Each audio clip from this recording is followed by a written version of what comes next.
అందరికీ నమస్కారం. అందరికీ ముందుగా విజయదశమి శుభాకాంక్షలు. విజయదశమి రోజు సాయంత్రం పూట శమీ వృక్షము అనగా జమ్మి చెట్టుని పూజిస్తారు. ఈ శమీ వృక్షము పాపాన్ని శమింపచేస్తుంది, శత్రువులను నాశనం చేస్తుంది. ఈ వృక్షము ఒకనాడు అర్జునుని ధనువును కలిగి ఉన్నది. అనగా పాండవులు అజ్ఞాతవాసానికి వెళ్తున్నప్పుడు వారి యొక్క ఆయుధాలను ఈ జమ్మి చెట్టు మీద ఉంచి వెళ్ళారు.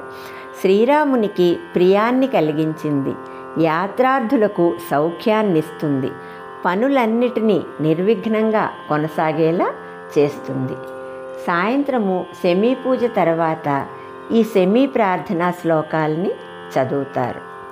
శమీ శమయతే పాపం శమీ శత్రువినాశిని అర్జునస్య ధనుర్ధారి రామస్య ప్రియదర్శిని శమీం కమలపత్రాక్షీం శమీం కంటకధారిణీం ఆరోహతు శమీం లక్ష్మీం నృణామాయుష్యవర్ధనీం నమో విశ్వాసవృక్షాయ పార్థశస్త్రాస్త్రధారిణే తత్వః పత్రం ప్రతీక్ష్యామి సదా మే విజయీ భవ ధర్మాత్మా సత్యసంధశ్చ రామో దాశరథిర్యది పౌరుషే చ ప్రతిద్వంద్వశ్చరైనం జహి రావణిం అమంగళానాం ప్రశమీం దుష్కృతస్య చ నాశినీం దుస్వప్నహారిణీం ధన్యాం ప్రపద్యేహం